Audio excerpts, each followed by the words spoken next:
We have our mother here. She's going to be distracted. She's going to leave the child in the back seat. We're going to activate the 911 system and demonstrate our firefighters getting the patient out. We also have our cold water immersion bags here that we're going to demonstrate today.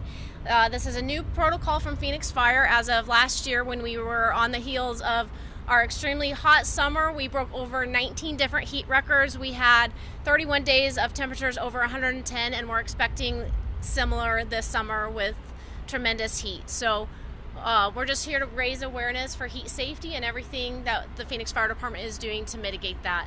We have Spanish-speaking PIOs here today. We also have several of our EMS emergency medical teachers here, so they'll be able to answer any questions regarding any medical questions.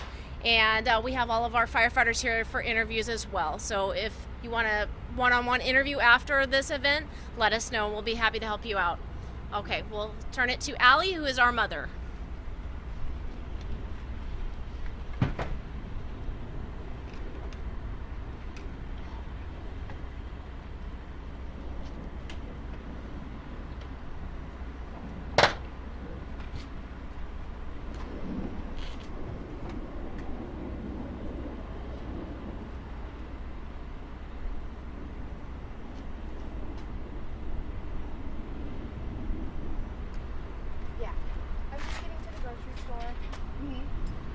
Just a little bit.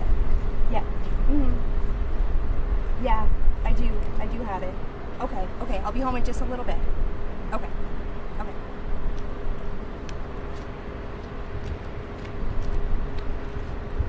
Todd is going to be placing 2 thermometers in the vehicle. You're going to see the very sharp incline in temperatures immediately. So temperatures can rise in a parked vehicle 20 degrees within 10 minutes.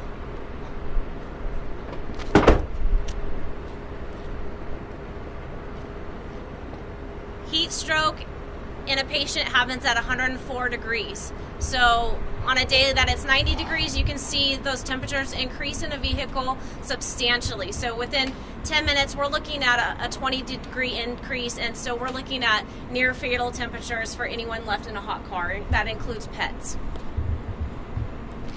So when you do these demonstrations, what is it that you hope the community takes away when watching this? What we want to reiterate to the community is make sure you're not distracted. We want to make sure that you're either leaving your cell phone in the back near your child, maybe a tennis shoe, a briefcase, something to help you remember when you get out of the vehicle that I have something very precious back there, and I want to make sure that he or she gets out safely, and we're taking care of our children and pets. We're not leaving them in hot cars. So we want to look before we leave the vehicle, and we want to look before we lock the vehicle. So you're double checking to make sure that everyone is out of the hot car or any vehicle.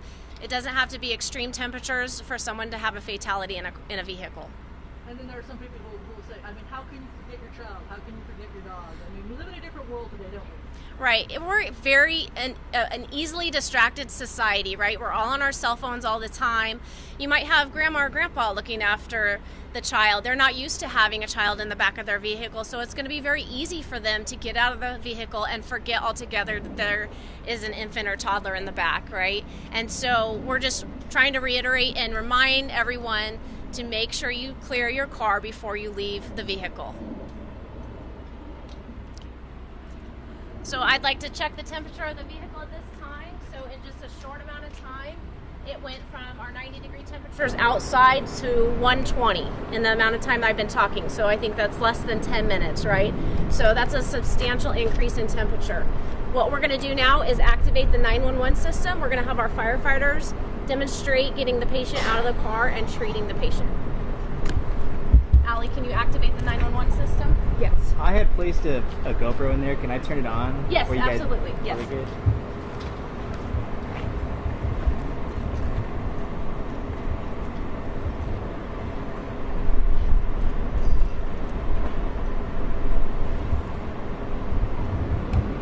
I'm live streaming, so do you want to use your cell phone?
would happen is we would implement our heat safety protocols. So what you see in front of you is a cold water immersion bag. It's a new protocol implemented from Phoenix Fire as of 2023. What this allows is we perform an ice bath right on scene. So anyone that is 104 degrees or hotter, we will put them in the cold water immersion bag, submerge them in ice and cold water. So we're getting all of their arteries, groin, axillary cooled down very, very quickly, hoping to lower their body temperature and prevent any organ damage or brain damage. So this lowers core body temperature very quickly, giving them the best survivable outcome for this event. So this is how we would treat anyone experiencing heat stroke or vehicular heat stroke. Now, there are those cases where something happens, the patient's rescued, and they don't die. But that doesn't mean that they're not affected due to the results of this. Can you talk a little bit about that? Correct. Anytime temperatures are 104 degrees or higher in an adult or child patient, there can be organ failure, brain damage, there could be irreparable damage that cannot be corrected. That's why we want to try to get cold water, cold fluids, ice immediately to the patient to help cool the core body temperature very, very quickly. And we also, on every Phoenix Fire apparatus, have a ice chest full of cold fluids. It has ice packs in it. We have our cold towels so that we can wrap these around the patient's neck, axillary region, groin, and then we have our cold IV fluids as well. How do conditions change if they maybe have their windows open or like they're in shade? And obviously it's still dangerous, but how quickly does that happen?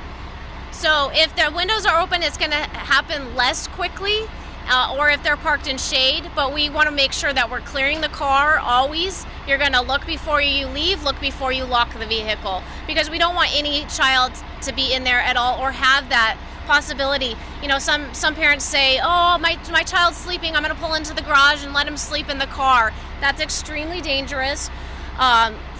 Even doing those habits in the wintertime when it's cold outside, it creates a habit that can happen in the summer, and then we have either a fatality or very, very serious injury to where we have a critical patient. Sometimes they take grandma or grandpa to the store, they just want to see in the car, don't roll down the window. Can you talk about how that can be just as dangerous? If I understand your question correctly, we have a grandparent driving. I'm going to ask them to shut the engine off. Just 1 second. Blake.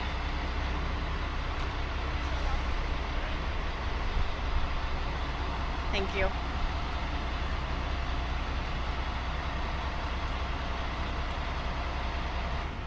Okay, I'm sorry. Go ahead with your question again.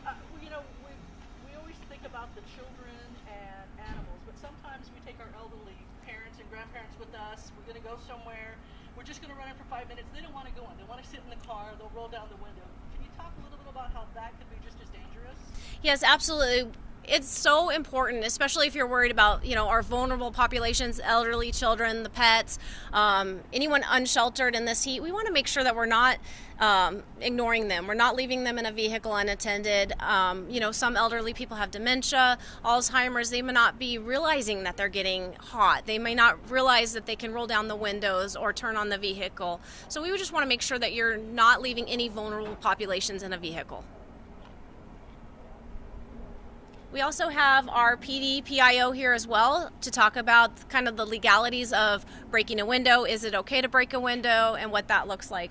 So if you guys have any questions for her or our Spanish PIO, we can break off and do separate interviews as well. We also have our EMS providers here to talk more about any of the protocols you saw today. Does anybody have any other questions? Can we have PD speak to that legality Yes, part? absolutely. I think that the mics are going to Can be. you just stand that sooner? Oh, yeah. You should pick him up. Can you pick her? Yeah, sure. Okay. Can you hear me? Well, get a little bit. We're going to Okay. pretend we really like each other. Okay, yay. Yeah, so 2017, Arizona passed the hot car bill, which protects a good Samaritan from if you did have to make entry into a vehicle. Some considerations, so there are some rules that you need to know with the law. You are required to call 911. So let's say you're at the grocery store, you park next to a vehicle, you notice that there's a child in the back seat. Check and see what is the condition of the child. Do they look fine? Everything's okay. If they're in distress, labored breathing, sweating. Sweating alone is not a thing, because sometimes when you get overly dehydrated, you're no longer sweating, you're already in distress. So the condition of the child, if the child looks like they're severely in distress, you immediately want to act.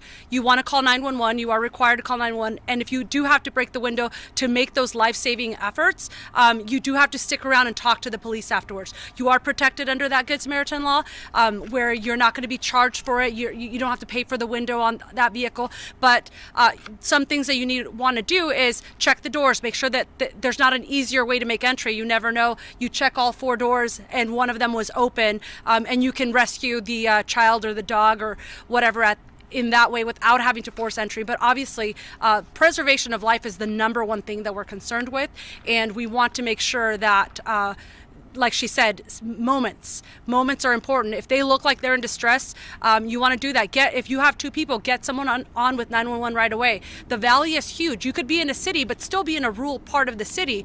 You call 911, they tell you, hey, we're sending first responders, our ETA, the response time for them. That's something to consider. Can that person or that animal make it for a 5-minute, 7-minute, depending on how far away the nearest thing. You call 911, they could tell you there's a fire station right around the corner. We will have firefighters there within a couple of minutes. Is that something that can wait? A toddler that's jumping up and down in the back seat that doesn't look like they're in distress, they can maybe wait that minute. Keep eyes on them.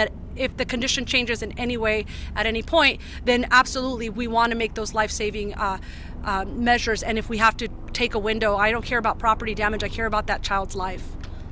So what are some things that we can think about in preparation of summer? If that happens to me, what should I be thinking about now? So if I walk up, what should I know? What should I have ready, kind of thing? How should I act so I'm not panicking myself? Right. Well, keeping calm is always important. We stress ourselves up. We're always very stressed. So keeping calm is the best way to do it. But do those things. Check the condition of if there's a dog in the vehicle, if there's a child in the vehicle, do they look distressed? Is the dog panting? Is the child sweating? Are they crying? And then check the doors. Can you let them out? Call 911. Get some advice. Also, if you do have to make entry, if the child is in severe distress, 911 will be able to connect you with someone. We might need to start CPR before first responders get there. So call the police. You are required to stick around. You can't just break the window and then walk away and say, oh, I did it because there was a kid in the car or a dog. You are required to stop and talk to police. Talking about some of the things that you might consider.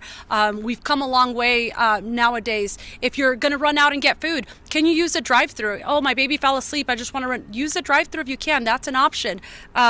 Another option is grocery delivery services now. You can get groceries delivered to your house. There's curbside delivery where you can order your groceries ahead of time and you pull up to the parking lot and your baby maybe fell asleep in the back seat and they bring the groceries to your trunk, they bring it to your car. These are things to consider.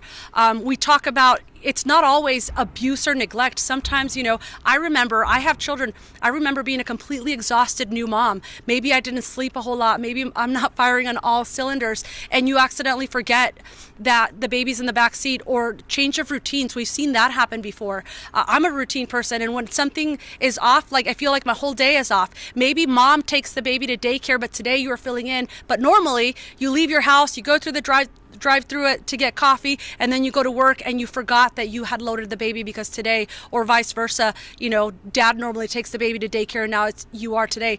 Things that you can do in that matter. What can you do to remind you to look in the back seat? Leave your cell phone in the car seat. Leave your purse or wallet. If you're a dad, leave your wallet in the car seat. So that gives you that one reminder to go back there.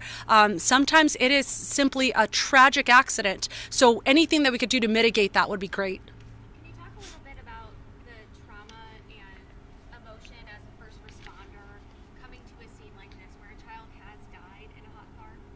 Yeah, absolutely. I mean, that falls right into May is Mental Health Awareness Month, and we were just covering at Phoenix PD some of the resources that we have for officers. It is very traumatic when something like this happens. I can speak on firsthand as a new sergeant going to a call and discovering a child that accidentally was left in a car. It was traumatizing. I was in counseling for months over it.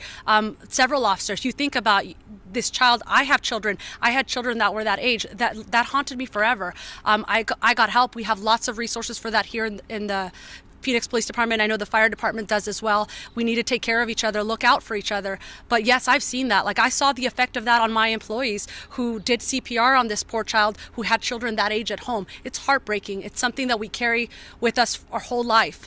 But there's resources out there. Reach out. If you are Phoenix PD and you're experiencing that, I've done it. It helped me. We have those resources out there. They're free for officers. Mental health is very important. Yes, if you're in a parking lot or wherever and you're walking around and you see, oh my gosh, there's a child in there, should you immediately call 911, and as well as going into the store to see, hey, is this your car out here? I mean, do we go into the store? Do we stay there at the car with 911? If it's a small child and they are unattended, I would call 911 right away. That is, you don't have time to go inside and go look for a parent. A dog and it's not that warm, the dog looks happy, that might be a different situation where you have a little bit of time. But if you're not allowed to leave a child unattended. Like I said, just because we're talking about technology. Some vehicles out there today nowadays have technology that will keep the cabin of the car cool and things like that. It's okay for me to leave maybe an animal in a vehicle that has a dog mode like Tesla does, that it's keeping the temperature controlled inside of the cabin of that. But it's never okay to leave a child in the car. Just because the temperature is not going to get to the child, it's still neglect. You cannot leave a small child. I can't leave a 6-month-old at home all day while I go to work because the temperature is okay, but I can leave my dog at home with water and food till I get back home. There's a difference there. That same law that protects the Good Samaritan from being able to rescue a child in a situation like this, there's a similar law or the same law for pets? It's the same law for pets. You are also protected for saving the life of a distressed animal in a vehicle.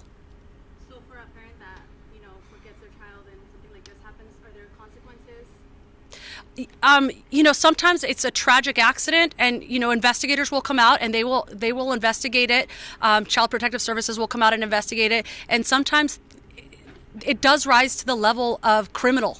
If this was, neglect or, we've had some tragic cases here in the Valley before where, maybe drugs or alcohol were a factor and there was that neglect or that abuse part of it. And you can face charges for that. You absolutely can. Just to clarify, so if you leave a pet or a child in a car, even if it's running with the air conditioner on full blast, not good. Yeah, you should never leave a child in a car unattended. And I think what she was trying to say is if it's a pet and it's a cool day and the pet is well taken care of, you have windows rolled down, that's a little bit different. But when you have a life as precious as a child or an elderly person or any adult, you never want to leave the vehicle unattended.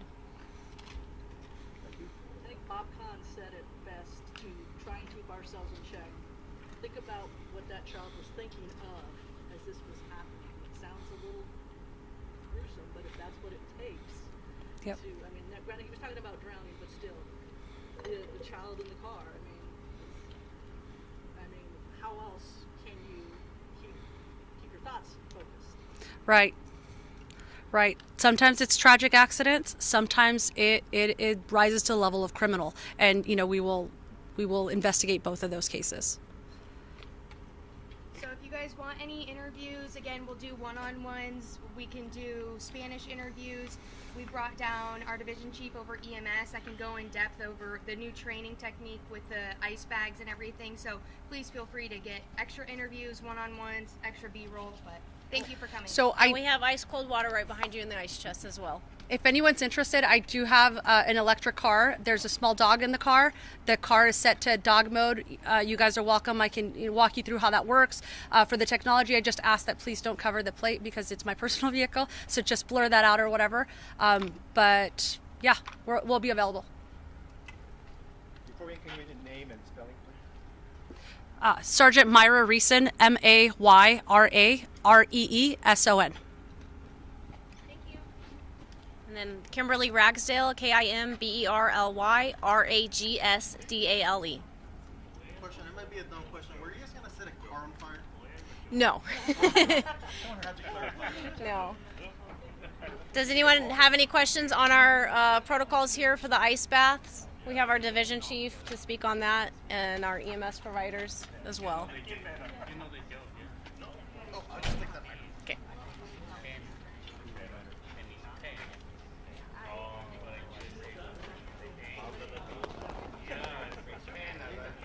This is not mine, but I'll move it.